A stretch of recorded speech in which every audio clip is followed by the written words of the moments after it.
right, good morning. My name is Tom Christie. This is Sunday Civics. Thanks for tuning in. Definitely the best hour of my week, and hopefully you're getting something out of it as well whenever you watch. We've had two segments on something we're calling, kind of a crime discussion. That's pretty general, and obviously we're never going to wipe out crime that's been with us since mankind. But we seem to have a different crime situation going on, not only in the country, but specifically Niagara Falls. So this is the third part of trying to unravel that Gordian knot. So I thought I'd bring on a person who has written about and lived, a life, and certainly knows a lot about the crime situation, specifically in the Falls. The former editor of the Niagara Gazette and current investigative reporter, Mark Scheer. And then, before we get to Mark, then after that, we'll bring in two people who have a completely different perspective. They were inmates incarcerated for 20 plus years, but they're not done solving that problem also. So they have a different perspective. It's not their job to control crime or anything like that. They experienced it and they're inside, and now they're out and they have a lot of time to make up, and they're going to be with us after that. Mark's going to stay with us and help us through that discussion. Anyway, Mark, thanks for joining me. I knocked my camera off and everything else. A mess this morning. Morning, Tom. How are you? Good, thanks. How are you? So, Good. I don't really have a question for you other than what's going on. I mean, I don't understand crime. We've had quite a spike, not just in Niagara Falls, but everywhere else. And we can go back, or at least I can go back to the early 80s in New York City. And I used to commute to New York and work in New York quite a bit. And you didn't walk everywhere. Garbage piled up on the sidewalks, burning buildings in the Bronx. It was a different day and age. Somebody came in, it was probably Giuliani came in, and bam, the broken window theory or whatever. You can now in all of America, and maybe it was Bill Clinton's White House or whoever did all this, but you really didn't fear for yourself anymore walking in any neighborhood through Philadelphia, anywhere else. Seems to be we're creeping back to garbage piling up and people getting shot and maybe people getting held up and their wallets taken. Do you sense that too, or no? Am I just way out to lunch? I think definitely locally in the Falls and certainly across the country, there's a feeling that crime is worse. And if you talk to people in law enforcement, they'll all tell you that it has to do with the bail reform measures that have allowed people who may have been previously kept in a jail to be released on various charges. But I think we were sort of heading in that direction before bail reform. And I think a lot of it has to do with something that I wrote about kind of pretty extensively in the last couple months, which is poverty and people becoming sort of more and more desperate. The story I did for Investigative Post talked about Buffalo under Mayor Brown had a third highest poverty rate in the country, and the needle doesn't really move. And what you hear about so often is that these success stories, new developments, new things happening, projects coming in, millions and even billions being spent on improvements. But yet a lot of people are struggling, and a lot of people come from environments that they struggle out of the gate. I mean, if your father was incarcerated for most of your young life, I mean, you don't have a great chance of being taught how to necessarily follow all the rules and stay in line. In Niagara Falls, it's very easy to kind of go off the path and end up in these situations where you're involved in crime. And then what do? Where do people go from there? Well, I wanted to interrupt the first words out of your mouth. Crime seemed to be, larger issue in Niagara Falls. I mean, I'm just jumping back to DeCamillo's Bakery was on Pine Avenue like forever. They left Pine Avenue saying it was crime.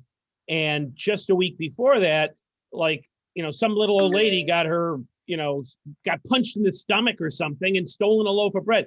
And the kid didn't even run away or whatever. He was caught 2 minutes later down the street. I mean, is that just poverty? Was that such a desperate act of poverty, or was it just wild abandon? Is it outlaw country now? I mean, it doesn't seem to be worse in the Falls. It seems worse. Yeah, I think it's part I don't think it's necessarily people are stealing bread to stay alive or something every time. But I do think if you don't come out of an environment where you get a good education and you have the support to move in a direction where you're going to have a career or a job, and you end up in situations where stealing and things like that become part of your life, and then they just become part of your life. I mean, one incident often ends up having multiple incidents that follow. People don't really get out of those patterns. And my big question all the time is, we spend a lot of money on rehabilitation programs and job programs and all these sorts of things, and yet very often you'll see the same person committing a crime months after being incarcerated, or after being incarcerated for months. So I think that's something that really doesn't get discussed enough. I think there's a lot of, if we can just lock them all up, they'll change. But we do lock them up, and then what happens? I mean, do they come out better? Some do, right? And I think some of that has to do with the individual, right? I mean, some individuals can change. We have some guests who, are all about that. But I think in the Falls, it's a systemic thing. We talk about it all the time about how the Falls and Buffalo, in my opinion, should be a marquee community in the world, at least in America.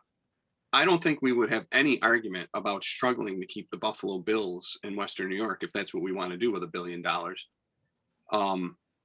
If these two communities really worked better together and this was a more prosperous place, that's not to say we wouldn't have crime, because places like Nashville and New York City and all these places, they have crime. But somehow that economy is that much better than it is here. And it astounds me, and I know it astounds you to know, we have the Falls here and we can't seem to capitalize on that.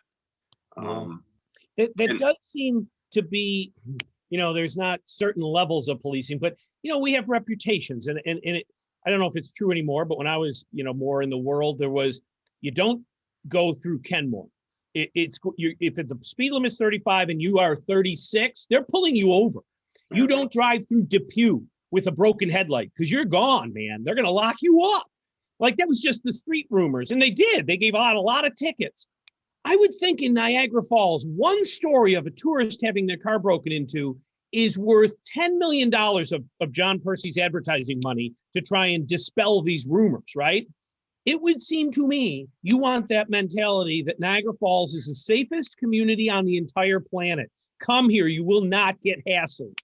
Step outside Niagara Falls and we don't care if you die, but in Niagara Falls, you're going to be the safest person on the planet. I would think that would be the mojo you're trying to get there, and it's almost exactly the opposite. Yeah, I think one of the biggest disadvantages to this place is the just general perception of Niagara Falls as a community in Western New York. I see it all the time. Now that I work in Buffalo, it's a different world. I thought possibly I could explain it to people in Buffalo and say, like in Niagara Falls, there's a lot of good people, a lot of good businesses. There's a lot of potential, but you need to kind of get back to the idea that there's a lot of problems that have to be addressed. So how do we fix that? How do we work on that? And I think the general attitude is you can't, right? It's just the way it is. It's a crime-ridden city. It's impoverished. You can't fix it. They've thrown hundreds of millions of dollars at it, and it won't ever get any better. And I think that is a huge thing. Now imagine growing up in that environment. Like, one of the things I think I have an advantage of being here is I'm not from here. And so often people ask you, and we've talked about this before, are you from here? And I don't know what that means. I think what they're trying to say is, like, you can't have an opinion on it if you don't live here. But I don't understand why, because you would think the idea would be, what do you think of it? You're not from here. What do you think? And I think sometimes if I was from Niagara Falls and I grew up in Niagara Falls and all I heard was, this is a terrible place and there's no future and it's crime ridden, it kind of just keeps reinforcing itself. And I do hear that all the time, and it's a big problem, and one that we're going to have to turn around if Niagara Falls is ever going to turn around. But you've been a homeowner and property taxpayer for 20 years there. When are you ever from there? I don't get that. Who's from anywhere? Like, I don't understand that. So, in the other part of that question, two-part thing, we've got to get over that. It's not even xenophobia; it's worse than that. When I try and attract people, Jason Knight comes to mind. He's been on the show. I read everything Jason publishes, and he is Very someone. smart guy. Real Well, smart. and he is studying like land use, right? Redevelopment of buildings, something you need there. People like Jason will say, "Why would I? I'm not even going to think about Niagara Falls. Yeah. It's not big enough. It's not important enough. It won't change even if I tell them how, and they'll tell me I'm not from there. So I can't even get them to take their great intellectual resource of their brain and move it to the Falls because the Falls has such a bad reputation about wanting any help." Yeah, it does. And I don't know. I mean, I think the guys like Jason have a lot of the things that people in Niagara Falls should want to talk about or listen to or hear. But, I always have to come back to the media to a certain extent because that's what I do. And I know I was at the Gazette for a lot of years, but the reality of the Gazette was, 5,000 out of 200,000 people in Niagara County would see it on a daily basis, maybe, And what you're seeing a lot is this fractured media and people going on the internet and getting their information. And there's not really a focus here to try to educate people about things that are going on sometimes. I think the Gazette tries, but there's just not the resources anymore. And a guy like Jason is working on these things like housing and all these issues that we face here in the Falls. But again, there doesn't seem to be like a concerted effort to say, let's bring in these people, let's have a discussion, let's try to come up with new ideas and push some things forward. I shouldn't say that it's not happening, because I think on some level it happens here and there, but you have to get back to, I think, the idea that you can't think like, this place is just hopeless. I think that's a big thing. It just comes to mind as you speak. I talked to a guy this week who had an idea for a museum in the Falls, and he went to see the mayor, and I kid you not, the mayor asked him, "Where are you from?" He said, "Well, I live in Clarence." He said, "Well, I don't want any more people from outside of here telling us how to run our thing, whatever." That was just in the last couple of weeks, Mark. That's from your top elected person. So it's endemic in your culture there to just not have anybody. But I want to get back to crime of, it seems to be that I've heard this from some people. John Rustino's been on the show too, and he got death threats on his phone, took them to the police, and they said, "What do you expect us to do?" A death threat. If they gave that to Mark Poloncarz, a real life example, the guy would be in prison within 24 hours. Yeah. And I don't know where that comes from. If you're not going to protect somebody from Wisconsin who's only here for 72 hours or less, and you're not going to protect somebody who lives there, who are you protecting anymore? You're this culture of, I don't know. Well,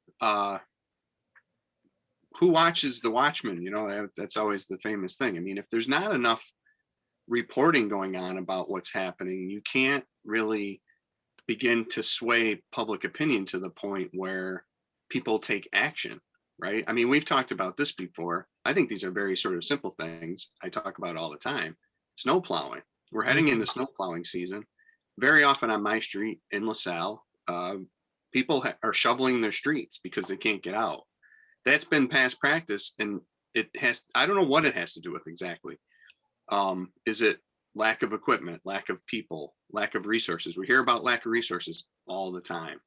I jotted down before I came on my email at work, which I'm connected to all the political people. I get the press releases. $1 billion is the new $1 million. So Chuck Schumer and Tish James, the attorney general, and the governor, they spend $1 billion or $500 million every other day.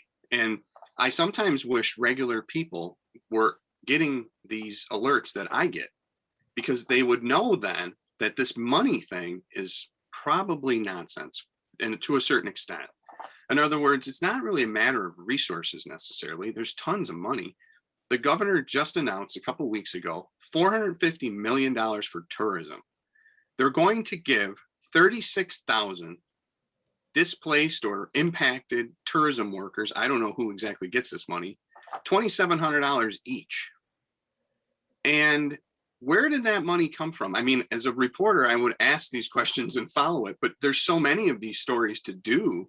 You say, okay, put that one over here and we'll get back to it, but you never really do. And somebody should really say, where'd this money come from? Because I thought we're broke.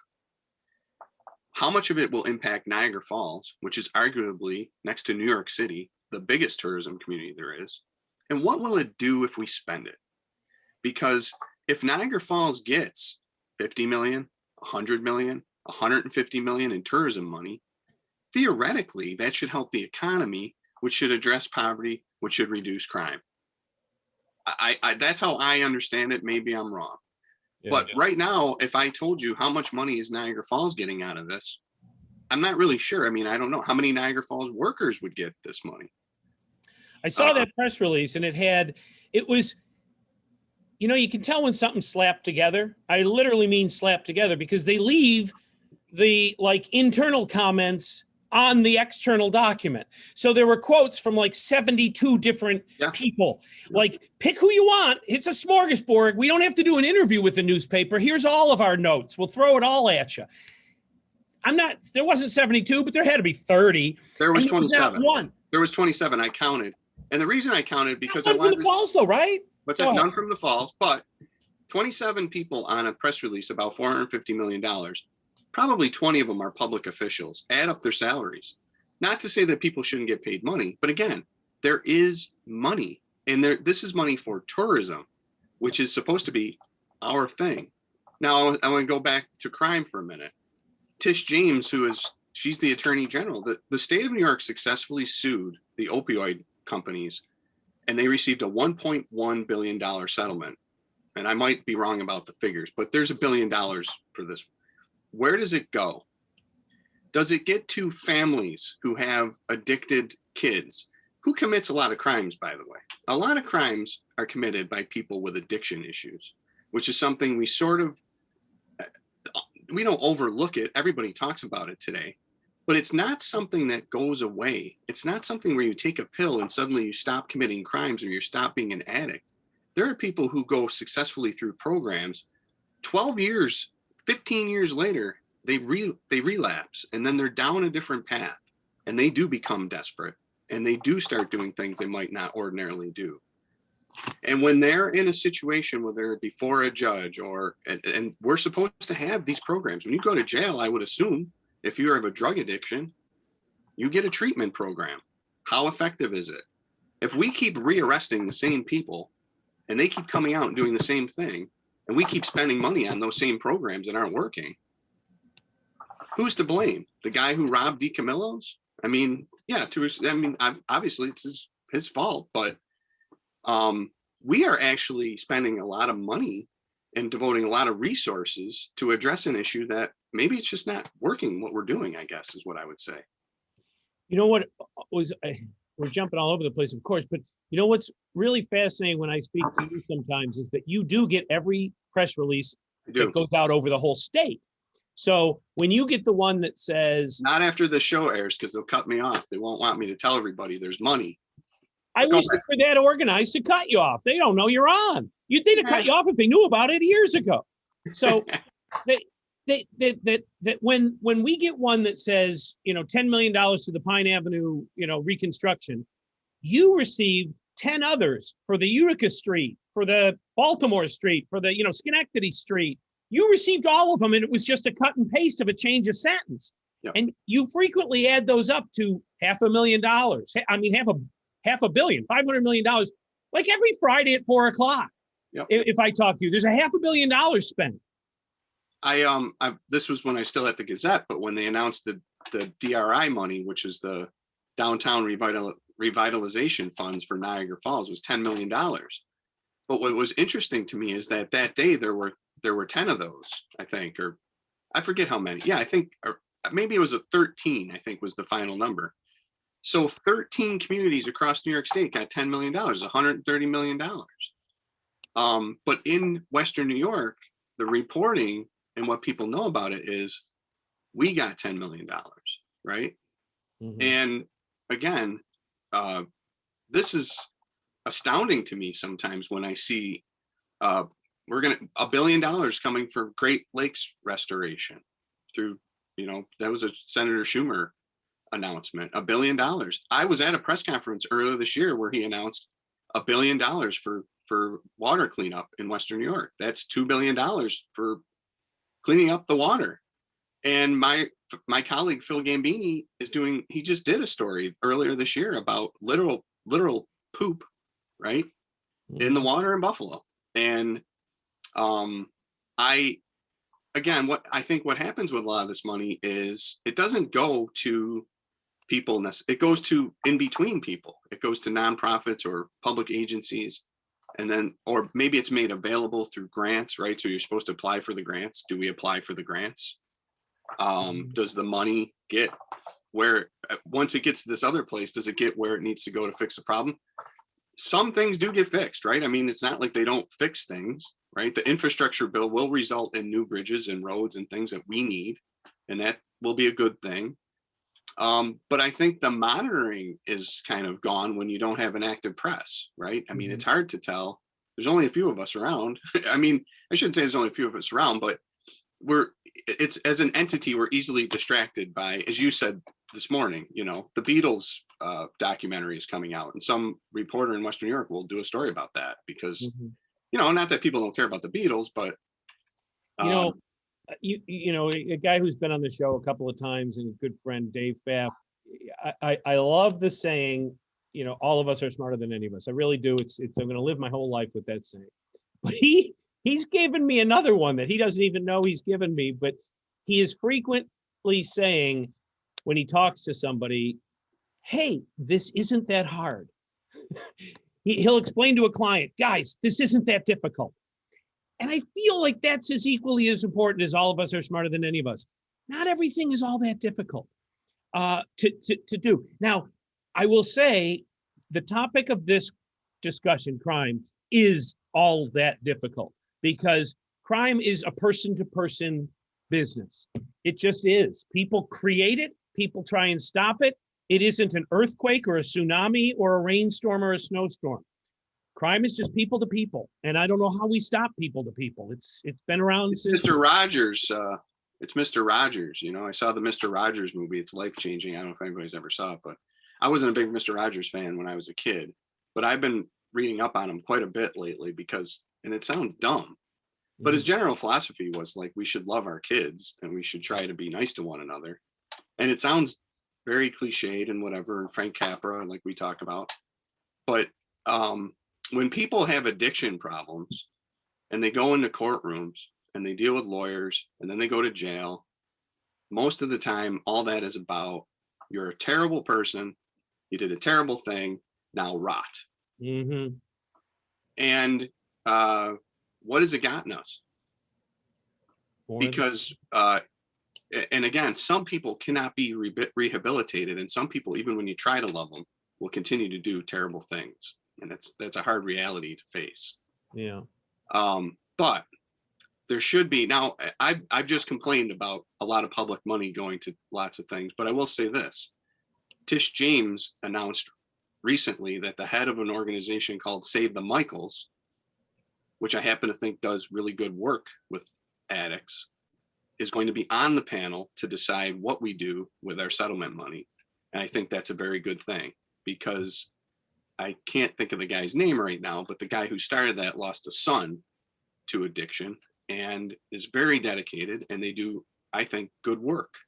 So there is hope that we put the right people in the right places, we can address problems. What often happens in these situations, unfortunately, is that it's patronage play. It's political. So rather than put somebody in charge of money that really understands the issue and should take care of it, we put a political friend in. We put somebody who helps somebody get elected in. And then who knows what happens? Well, we know what happens. The money's there, it goes away, there's still a need, right? And I think those are the things people should really try to pay close attention to, and it's hard. It's hard to follow that sort of thing. You know, I was glad to see that he is involved in deciding where opioid settlement money will go, because he lost a son to it, and he's going to care about it more for that reason.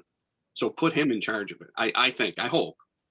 I hope, you know, we like to say people need to eat tomorrow. They don't eat someday. Economists will talk and talk and talk about someday, but people need to eat tomorrow. So I would hope whatever that settlement is, that it gets into people's hands tomorrow, not 5 years from now. Well, you know, Tom, what we hear so often, I'll bring up a different issue, daycare. Governor Cuomo, when he was still in office, announced $1 billion for daycare. People struggle in New York State and in Niagara Falls and Western New York with daycare. What happened? There's money available. You can't go, I guess, directly to the families, but how does it all work? You know, I mean, so when we have, it's this idea that there's never enough resources, but really what we should be thinking about more, I think sometimes, is how effective are the resources we have? And like an issue with crime, the resources can't be terribly effective when we keep either going up or staying the same. We're not really getting anywhere. So when people talk about defund the police, that is something that makes it sound like, you know, we're just going to get rid of all the officers. I don't really think that's what the focus is supposed to be. The focus is supposed to be, do we spend money over here on this, or do we spend money over here on this? Genesee County is going to build a new jail, not because prison populations are going up, they're going down, partly because of bail reform. They're building a new jail because the state of New York says their current jail is substandard and it's old. So that's going to be a huge project, tens of millions of dollars. A new jail in a bail reform era. It sounds. We just closed 6 state prisons. We just closed 6. There's vacant buildings sitting somewhere. You mentioned that. That was the same day that Hochul announced $450 million. I actually wrote a little thing for the investigative post about that. It hasn't appeared yet, but on the day they announced that they saved $217 million, I think it was, that was the number, 200 million, whatever it was, on closing 5 prisons, her office spent $450 million on tourism. Mm-hmm. So it wasn't, you know, again, these are like pools of money that are just laying around, I guess. I don't understand it, but. Well, I went a little over on us, but let's bring in Anthony. And Anthony, if Mike can get us going here, because we wanted to take this to a different discussion where, you know, you write about and study about, just because you have to, I don't mean study, pontificate, but you have to cover the crime issue. So you know a lot more than most people do. There's 2 people who were incarcerated. They were on the inside and now they're on the outside, and they have a different perspective of how to do this. Anthony Powers, is that you on the screen? Oh, I can't hear you. Oh, there we go. Hey, Anthony, welcome. Thanks for coming. Hey. And I believe we probably have the audio of Anthony Pugh. Is that true, Anthony? We have you on audio? I think my audio now. Oh, perfect. All right. Thanks, Mike, for doing all that. We were running into a little bit of confusion this morning. So Anthony, Mark, Anthony, and Anthony's on the phone. Anthony, Powers, you have specifically, you were incarcerated for how many years? 26. 26, not a short amount of time. How do you, I don't know. Another time I'll ask you how the hell you did that. I mean, I don't know what I would do for 26 years. But upon your new life now, you're starting, you run an organization. Can you tell me about that? It's called Redemption. Oh, no, I did Redemption on the inside. So what I did on the inside with the Redemption Project was I went in when I was 16 years old. So I was a kid when I went in. So I was getting in a lot of trouble when I first went in. And then I reached a point to where I was like, you know, it's time to grow up. You know, being 18 or being 21 doesn't make you a man. You know, your conduct makes you a man. So I was like, you know, I'm going to turn my life around. A few years after that, I was talking to this guy, and I was in a leadership position in the prison. And he came to me and he asked me for permission to bring in some drugs, right? And he was like, hey, look, you know, I'll give you $500, which in prison $500 out here would be like 50,000, right? So he said, I'll give you $500 just to give me permission to bring in some drugs. So I ended up talking to him for an hour about how stupid it was, because it was his fourth time in prison. Every time he came to prison, it was for drugs. And so I was like, every time you come back, what happens when you go back to society? He said, I have to start all over again from scratch. So I was talking to him about how stupid that was. But it really was an epiphany for me, because I was like, we're encouraging each other in here to be criminals and to really not get our stuff together. So it's the influence in here that we really need to turn around. So I created something called the Redemption Project, which was geared towards eliminating the negative cultures of prison and getting people to abandon the criminal lifestyle. And it sounded ambitious, right? But ultimately, I wrote a bunch of curriculums for self-help classes. It spread throughout the entire prison system. I taught over 2,000 people, and then I taught other people how to teach people. But it spread to every prison, and I even was asked to go from the prison that I was in to the state penitentiary, which was I was in the best prison. I was there with Anthony Pugh. I was at Stafford Creek. They asked me to go to Walla Walla, which was the worst prison in the state, had the highest violence in the state. And prison officials called the prison I was in and asked me if I'd go there and help them reduce violence. So I went there to start the Redemption Project there. And within 5 months, they had less violence there than protective custody had. So, it's you were still in prison. I'm still in prison, yeah. And they asked if they would transfer you to another state? No, to another prison within the state. Within the state, okay. I was wondering how much they work together. About another state. Other states started coming up, and actually New Mexico and some other places asked me to go to their prisons, but Washington wouldn't allow me while I was incarcerated to go to their states, but they're asking me to go to other states too. And is that where you met Anthony Pugh? I met him, I think we met in Clallam Bay, didn't we? And then we saw each other again in Stafford Creek. We've been here for Was he frozen? I did 6 years a couple days before we did 6 at Stafford Creek together. Yeah. Thank you for that. That was a very good intro to what you've done. In general, Niagara Falls, do you know Niagara Falls? Let's see. You've been locked away and you don't even know, and you live half a country away. I know about the waterfall. Don't know about the city. No, you just know that it's a thing, huh? Yeah, exactly. And Anthony Pugh, you've never been here, right? No, I've never been east of the Mississippi. All right. Well, we'll fix that someday. But Yeah. So in New York, Niagara Falls was ranked 2 years in a row as the most crime-ridden community in the entire state. Now, in New York City, we have the Bronx, Brooklyn, things you would see from movies as crime-ridden. No, Niagara Falls. Can't do a lot for tourism. So why? That's my question in general in crime. Is it might be getting a spike recently, but it's never been very good. What causes crime? You were 16, Anthony Powers, and I think Anthony Pugh, you were young as well. What causes this? How do we not have it? You could have been out before 26 years, Anthony, because you decide you want to grow up, and you probably still had 10 more years after you made that decision. How do we stop this? How do we address this? It's a person-to-person world, I would think, in the crime world. Well, I actually agree with a lot of the stuff that Mark was saying, right? So, but what I learned while I was incarcerated, what I learned through the Redemption Project, and what I'm doing now in society, right? Because when I first got out, I started working with gangs and at-risk youth. And before COVID, we were actually talking about having a peace treaty in Seattle, but then when people weren't able to meet in person again, then it kind of fell apart. But I do a lot of work that I'll get into later out here. But one of the main things is really giving people purpose. When I was younger and impoverished, I was born into one of the first crack houses in Portland, Oregon, which would later become one of the first crack houses. I was born before it. But when you have no hope for the future, no direction, a lot of times that leads to a willingness to commit crimes. And then the neighborhoods, if it's encouraged, right? When you talk about value systems, I didn't really have a value system like I do now, right? I mean, I live in the suburbs, I'm doing good, make good money, and I'm opposed to crime, right? I'm like, I don't want criminals in my neighborhood or anything else, right? But if you're in a neighborhood where violence is praised, being crazy, not like mentally, having mental health issues, but actually, street crazy is praised. Then for kids, you're looking up to these guys, and then you're trying to become that.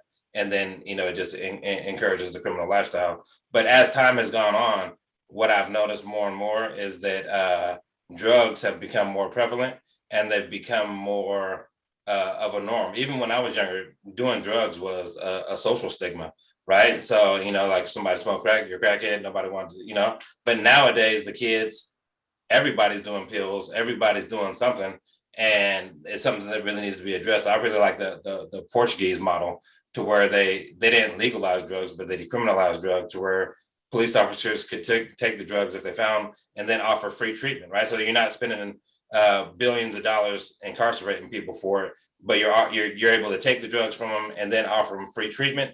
And drug use plummeted there, and it's remained down to this day. Do you think, when you were arrested for whatever, I would imagine it wasn't the first time that you stepped out of the crosswalk and jaywalked or whatever. You probably had done it several times, and you got to know the police. They got to know you. It was a working organism there. Do you think enforcement has any responsibility here to either crack down or not crack down? A lot of times in New York, what we hear, literally, when a cop goes to a scene, they might say something as callous as, talk to Cuomo. That's our governor, who's since been gone, who did this bail reform, catch and release.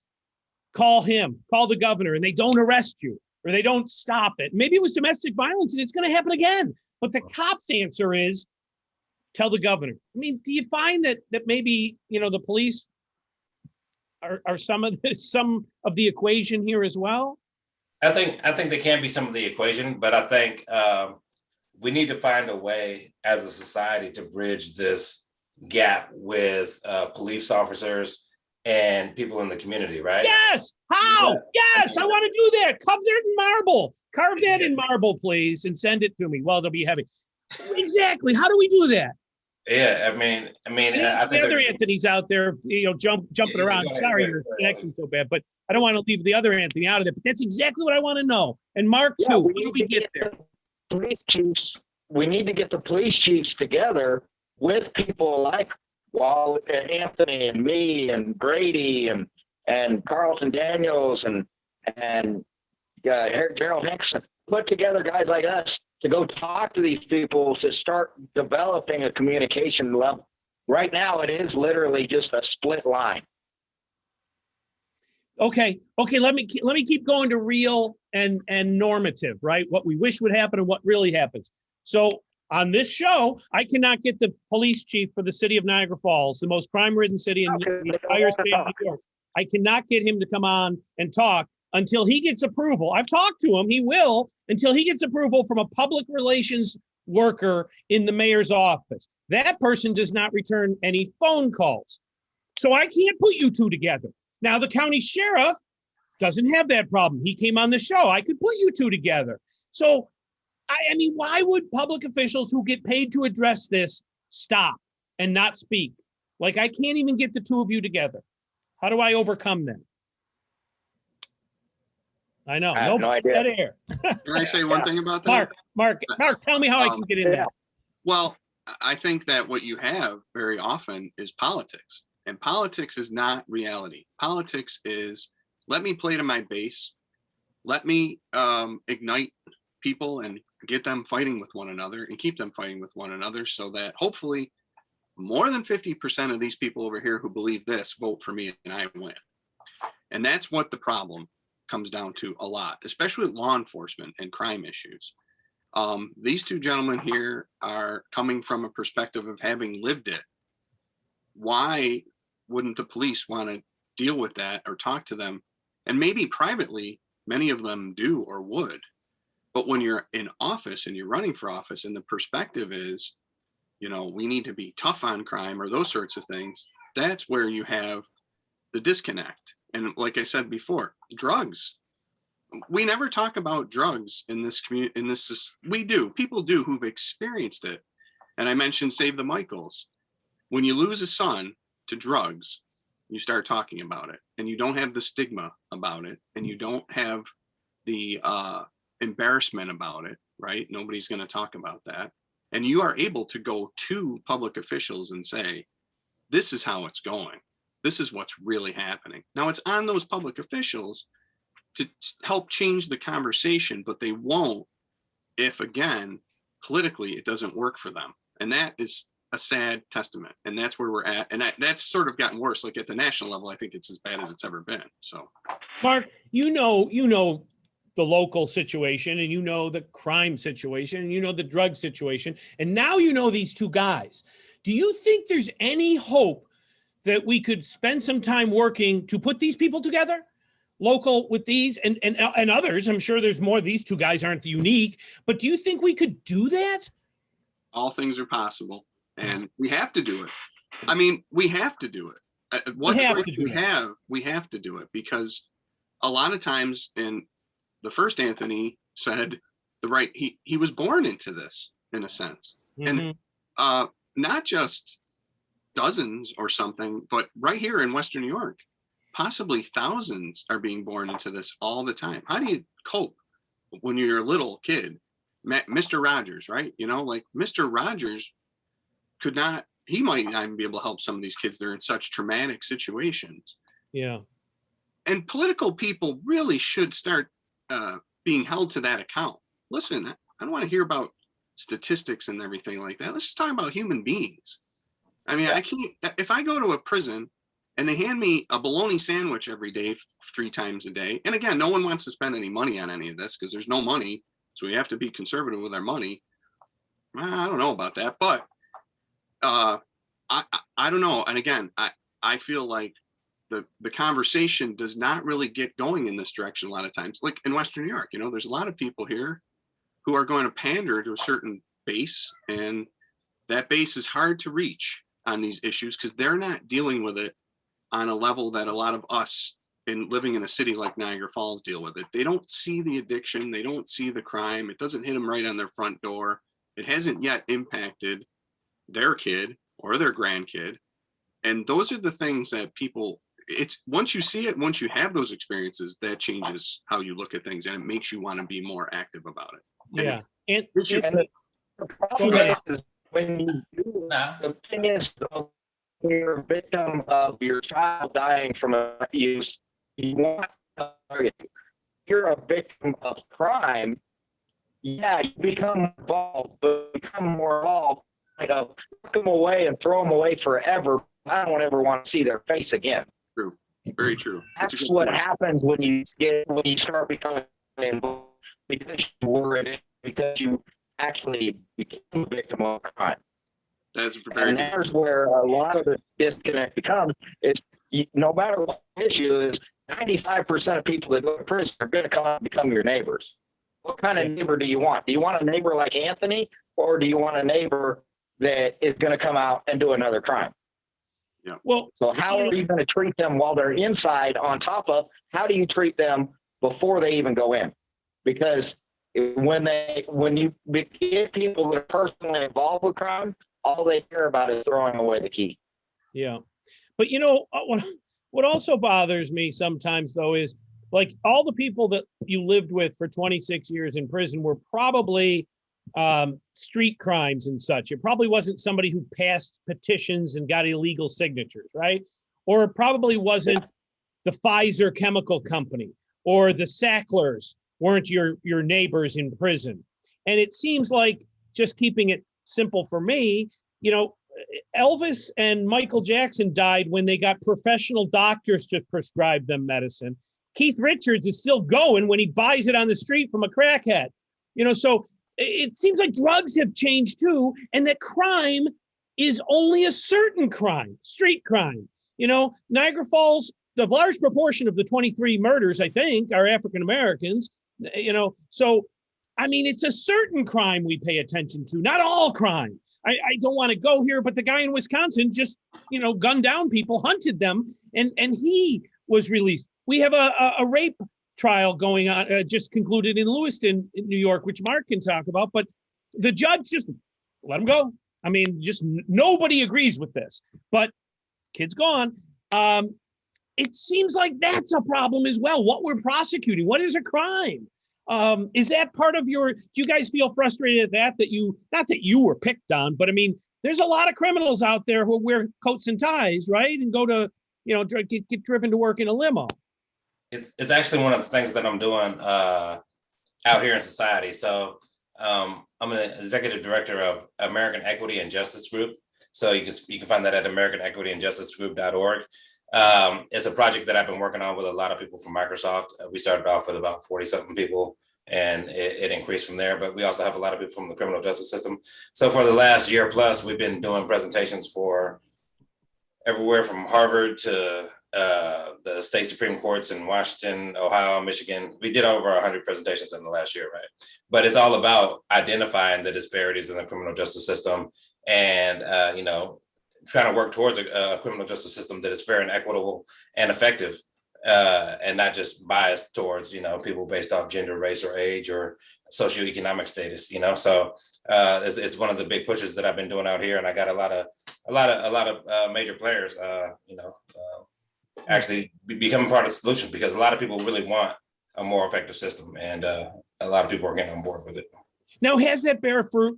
I mean, it's great. Is that working wherever you live, and could it work where I live, type of thing? I mean, yes, we actually plan on having to be a national system.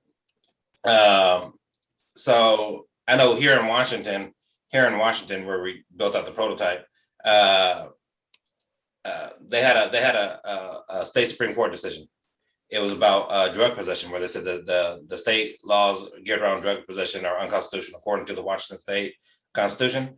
And we're able to use our database, because they first turned to the Department of Corrections and said, how many people does this apply to?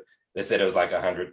And we are able to use our database to show within a matter of minutes to the governor's office and legislators that it actually applied to over 126,000 people in Washington.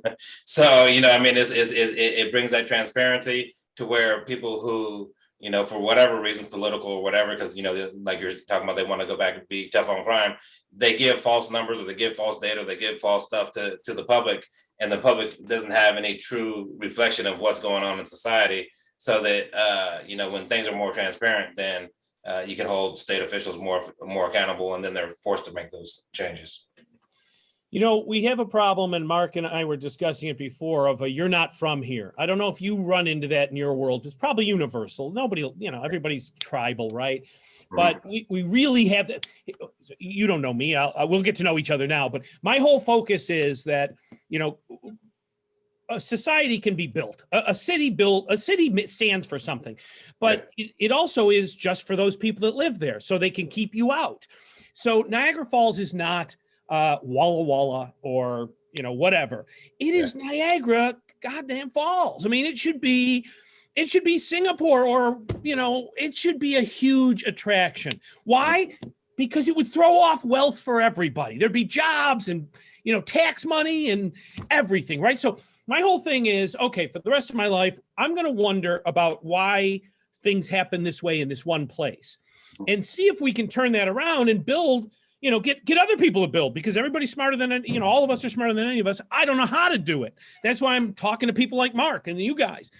If we could get you to think about the Falls specifically, whatever data you need, whatever maps or people or connections, if I could ask you guys and other guys that you can bring to the table. I love what you're doing in Seattle, and thank God Microsoft is buying into you, but I don't care. I hate you guys. I want you to focus on us. Like, could you take us on as a project of, say, do all your good work there, but say, yeah, this is a unique place in the United States, and maybe we can make it different. Can you help me? Yeah. I mean, I'm really a global thinker. I'm more for because you can learn stuff everywhere and then apply it other places, right? And I learned that throughout the prison system, and even when we went to Walla Walla and State Penitentiary, and there was that us versus them mentality, and I was just telling guys, hey, just say good morning to the guards, right? Because they didn't talk to each other, inmates and the guards didn't talk to each other. Within a couple of weeks, the guards were all like opening up and everything else, and then I was having sergeants pull me aside, SEALs pull me aside, like, hey man, just wanted to thank you. I have a dad in prison. I had a sister in prison. Saying stuff like that, and then it starts showing the humanity, like, hey, we actually have more in common, right? Yeah. So when you talk about Niagara Falls, first off, I'm shocked that the town would be the most crime ridden in New York. I would have never have guessed that ever, right? But these are the type of partnerships that we have been reaching out to establish, because we want to learn everywhere. And when you learn something from one place, you need to apply it to another. And my opinion, as Americans, it's kind of hypocritical for us to say, I don't care what's going on in this other city, but if something happens like 9/11, then it's a tragedy for all of America. All these things are a tragedy for all of us, because they're our fellow human beings, regardless if it's in the city we're in or not. And we should care, and we should work towards solutions, and then share those solutions with other places. Yeah. Anthony Pugh, I'm not ignoring you, but your voice keeps cutting out. So it's frustrating. Oh, yeah. Do you think you could help us in some way to, you already brought Anthony Powers to us. Grady was a great resource on the last show. Do you think we could somehow permatize this and make this a project? Could you help us? I would love to be able to organize a group of people like Grady and Anthony and quite a few of the others. I can name probably at least a dozen guys that are just as powerful as Anthony and I and Grady right here in this state that would go over there. But the problem is it's getting your mayor to want us Well, here's my thing. to open up. I think, because I spent a lot of time in that world, I don't want to rely on anyone. It's what's right, not who's right. So the mayor is not, I don't want to put anyone on a pedestal that it's up to him or nobody, or her if he's gone. I mean, I want it to be the 48,000 people that live there, and the 18 million that live in this greatest state in the union, New York State, and then the 330 million that live in the greatest country in the world, the United States. I want all of us to work on this, and I don't want to put anyone on a pedestal like the mayor. So I don't want to ignore him. He's part of the solution, but he's only one part out of 48,000. Yeah. I don't know if that's a logical thing, but Use the power of a large force to sway his theories a different way. Yep. And then I wanted to ask Mark whether we could use these two guys and others from the outside to do what we're talking about. But go ahead. You were going to say something else, Mark. Well, I was going to say that I think it's very good to hear that Anthony is working with Microsoft, which is a huge company, and the business community has taxpayers in the business community really have a tremendous interest in all of this, because it's the cost, it's workforce, all these sorts of things that it's in their interest to make this system less costly, more effective, right? To have more productive people who are happy doing what Anthony has done, right? Going from one place where we're caretakers for Anthony to Anthony's caretaking for other people. That's the conversation that I think that's where the media fails. That's where we fail, because we drop in all the time. Another shooting, another robbery, it's just what we do. The cameras go, and it's the same thing. Those conversations really should happen in the media as well. What stories do we want to tell? I'd rather I could tell Anthony's story here and catch more attention than 15 bakery robberies, because we've already heard the bakery robberies. We haven't heard an Anthony story where Anthony says, I went to prison for 26 years. Now I live in the suburbs and I'm helping other prisoners become your neighbors and your fellow taxpayers. That's actually the American story. That's a redemption story. We should all want that. Microsoft should want that. But these two Anthonys are nobody special. They can't hear us. Mike tuned them out. Why don't we have anybody like that here? Mr. Rogers says, why do I have to go to Walla Walla to find these two guys? No, but you know what? Wouldn't we take these guys? The guy that runs Save the Michaels. Again, these people, regular people, sometimes kind of start it, and then the politicians have to listen. And I don't mean to keep picking on the politicians, but they have the pulpit. The media follows them around, especially in Western New York. What press conference am I going to today? They set the narratives. Yeah. It's important for other people to get space in there and start talking differently. The state of New York spending billions of dollars on stuff, but it's poor. You're going to get a tax increase next year. I mean, Niagara Falls is poor. So these are things that's why we have shows like this, right? So that we can have conversations that aren't the same old conversation. I think that's really important. I guess moving forward in 2022, I'm kind of setting the agenda for next year that I think we have to move beyond just this conversation to some kind of conversation and action plan of this stuff too, though. Because if we can't move the needle on any of this and have any progress, because the both Anthony's are there's a thing we live by now that it's not broken. It's built this way. It's built to keep everyone out. It's built to have crime. It's built to have whatever. It just seems more logical explanation than, God, how come we can't have less crime? It must be built this way. So we operate in that, perspective. A lot of people earn the living off of this system. A lot of people earn a living off of this system, right? I mean, that's clear. Yeah. There's pensions, there's benefits, there's lots of stuff. And you move so their there cheap, is, they're not going to like it. But they thrive off of the majority of society not understanding how things actually work. Because if the majority of people actually understood how stuff worked, then they wouldn't want to just maintain the system. They want to rebuild it. And as we come together, different communities, if I'm not from Niagara Falls, I can still help Niagara Falls. As long as we come together as communities, then we can start rebuilding things and something that's more beneficial for society. Do you know that this is called the Civics Project? That's exactly what I would say. Again, carve that in marble, get rid of the other thing and carve that in marble. It's just the system, how we work it. There's a bunch of rules and sets, and let's just ask what they are. They keep a lot of that information from everybody so that they don't talk, we don't talk like this. It's not rocket science. Will you help us? Yes, he said yes. All right. You're going to help us. I gotta recruit you to this and pick your brain a lot more than just today about where we should go next in this topic, because I don't think we can build a lot with a bad crime situation. And whether it's bad or not, people just 20 miles down the road in the city of Buffalo will not come to Niagara Falls. That's how bad it is. They won't come here for business. They won't come here to even view the falls. They think it is horrible. They live here. They read the same newspaper. I don't know how we deal with that until we can, change that perception. Yeah. So, Mark, do you think we can do it? No? I've always thought we could do it. I came here in 1999 thinking it could be done. I thought it would be done by now, and it's not done. It's not anywhere near done. There are sections of the city that haven't changed one bit. There are literally buildings still standing in the same place in the still derelict condition they've been in since I came here in 1999.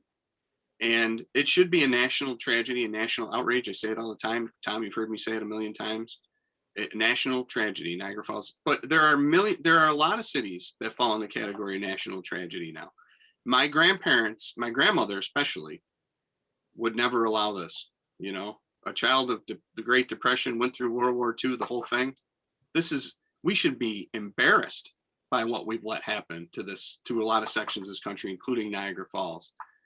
And Niagara Falls doesn't have to be Singapore necessarily, but it could be, like Nashville or something. It could be. And I think that would help reduce the crime, because you'd have more prosperity, more people engaged in positive activities, and just a better feel all the way around. Anthony, I'm really disappointed that we went through the pandemic, which is super hard. I mean, we're still going through it in some respect. We had the Black Lives Matter situation, and you got a sense that things are changing, and and people start to really reflect and say, do we want to keep doing this? The minute we could all get out of lockdown, it's almost like we all kind of shifted back to, it's good enough. I have a PlayStation or something. I can watch a streaming movie. Mm-hmm. It's not good enough, and that's the mentality you have to have.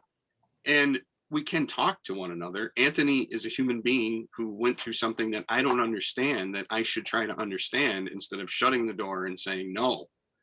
Mm-hmm. That is huge. Microsoft is listening to Anthony. Mm-hmm. Does the rest of America want to listen to what Microsoft might think about this particular topic? I think we should. But I would say no. I would say, Mark, we know all this. We're intelligent people, and we say no. Your city says you're not from here. Get out. I mean, I don't know how to break that down. Maybe, Anthony, both of you will, but you're going to encounter things that you've never encountered here. It's that unique. It is tough. It's an impenetrable object. And we have to do it. I love saying, can't do it, must do it. It can't be done, and it must be done. You're going to help us now. We've got you in. I got the tape. You're recruited. I don't know where we're going to start. That's where I need the help. I don't even know where to start. The mentality is so depressed They do not want your help. I mean, how do you help somebody who doesn't want your help? So, Anthony, in your presentations, Yeah. do you have steps? I mean, there are, you do this first, this second, it's kind of well laid out, right? Yeah. Yeah. And I would really like to go out there and get a feel for stuff on the ground because, we've had success time after time again, and different projects I've had, you see my screensaver, right? The Seattle Chemistry project.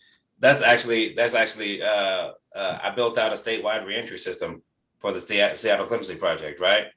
So I mean, I've done multiple things that have been successful, and I don't think it's as dire as you would think. And I think if you really had the proper support, or we built the proper support out there, I really think it would be a good project to highlight that how things can change. I just needed to hear some enthusiasm like that.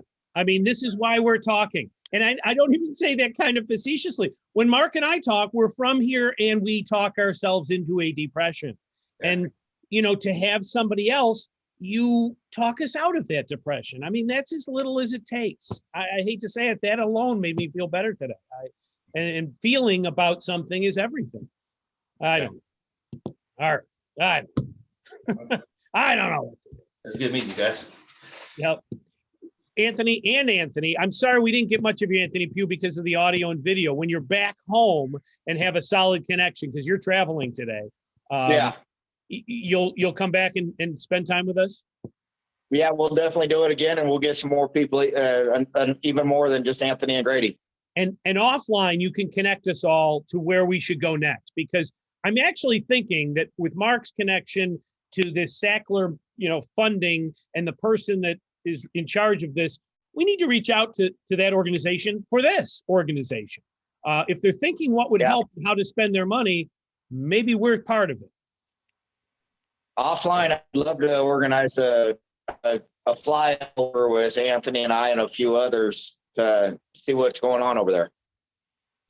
Okay, in 2022, I'm going to put that on the agenda. All right. Anthony Powers, Anthony Pugh, thanks so much. I really appreciate your time today. Thank you, especially Anthony Pugh. I mean, traveling, I talked to him on the phone yesterday. He's basically in the car driving across the country, and he's like, sure, I'll be on. Like, how are you going to pull this off? And he did. So, his dedication is fantastic. So I can't thank both of you enough. Thank you. Thank you. Have a great Sunday. We're football crazy here. So go Bills, we're Colts. So go Bills. And Mark, thank you as well. I appreciate it. Thanks, Tom. Thanks, All right, guys. have a great Sunday, guys. Bye-bye. Bye.